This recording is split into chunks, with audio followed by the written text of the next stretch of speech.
दोस्तों, मैं कृष्ण और अर्जुन के बीच का संवाद के थोड़ा प्रस्तुत करता हूँ। श्री अर्जुन जी ने श्री कृष्ण भगवान से कहा कि तू फल क्या त्याग कर। श्री कृष्ण भगवान जी ने कहा कि तू फल क्या त्याग कर, किंतु कर्म क्या त्याग न करना। ऐसे कर्मयोगी को कैसे जाना जा सकता है माधव? ऐसे कर्मयोगी को कैसे जाना जा सकता है माधव? कृष्ण भगवान को अर्जुन ने पूछा।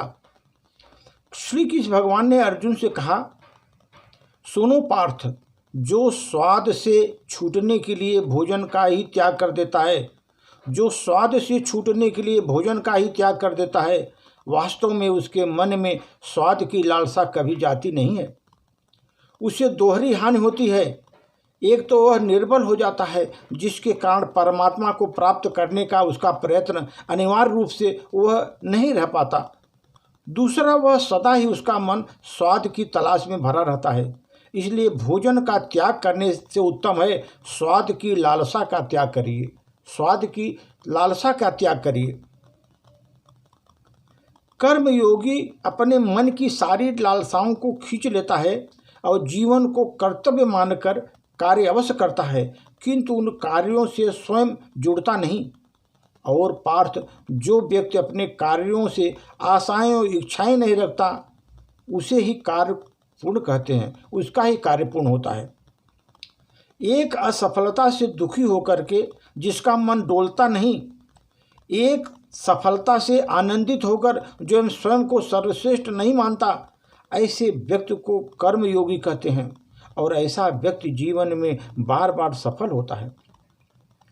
फल की आशा से कामना प्रकट होती है, और कामना का तो स्वभाव है असंतुष्ट रहना।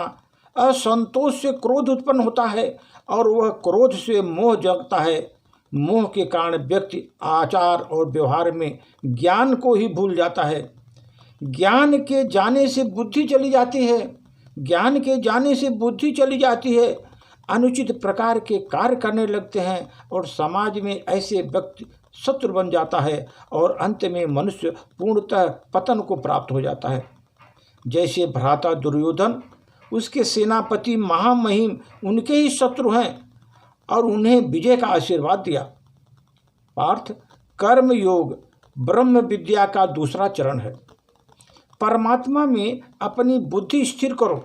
परमात्मा में अपनी बुद्धि स्थिर करो। स्वयं की आत्मा जानो। मिथ्या बंधनों से मुक्त हो जाओ, और फल की आशा का त्याग करके केवल कर्म करते रहो। त्याग करके केवल कर्म करते रहो। श्री अर्जुन जी ने श्री कृष्ण भगवान से कहा, अपनी बुद्धि परमात्मा को स्थिर करके कर्मयोगी बनने का मार्ग क्या है प्रभु? श्री कृष्ण भगवान ने अर्जुन से कहा, पार्थ, साख्य योग के कारण मनुष्य परमात्मा का निरंतर स्मरण करता रहता है। परमात्मा का स्मरण करने से मनुष्य के हृदय में समर्पण का भाव उत्पन्न होता है, और उस भाव को भक्ति कहते हैं। भक्ति से मनुष्य को सत्य और असत्य का ज्ञान उत्पन्न होता है। भक्ति से मनुष्य को असत्य और सत्य का ज्ञान उत्पन्न होता है, और ज्ञान से उसे परमात्मा के दर्शन होते हैं, और जिसे परमात्मा के दर्शन हो जाते हैं, वास्तव में कर्मयोगी बन जाता है। जन्मों के फेरों से छूटकर मोक्ष को प्राप्त होता है। सभी आत्माओं को अंतिम लक्ष्य वही है, मोक्ष, और धर्म का अंतिम चरण भी वही है। श्री अर्जुन जी ने कृष्ण भगवान जी से कहा, किंतु मैं तो परमात्मा के दर्शन किए बिना समर्पण किस प्रकार कर सकता हूँ?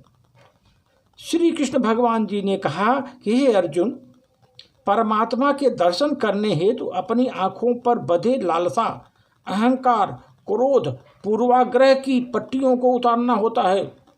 अपनी आँखों में बंधे लालसा, अहंकार, क्रोध, पूर्वार्ध की पट्टियों को उतारना पड़ता है। अंधेरे कक्ष में बैठा हुआ मनुष्य यदि कहे कि मुझे सूर्य के दर्शन नहीं हो रहे, सूर्य के दर्शन नहीं हो रहे, तो तुम क्या कहोगे? यही कहोगे न पार्थ, तुम कक्ष से बाहर आओ। आकाश के नीचे खड़े होकर सूर्य तो हमेशा उपस्थित ही रहते हैं। वैसे हे पार्थ, सृष्टि परमात्मा है। परमात्मा ही सब कुछ है। परमात्मा के सिवा कुछ नहीं है। जो अपनी आत्मा के दर्शन कर लेता है वह परमात्मा के दर्शन कर लेता है। जैसे नमक का एक कण का स्वाद समग्र सागर के स्वाद से भिन्न नहीं होता, वैसे ही अपनी आत्मा का दर्शन परमात्मा के दर्शन से भिन्न नहीं होते, वही परमात्मा का दर्शन होता है। धन्यवाद।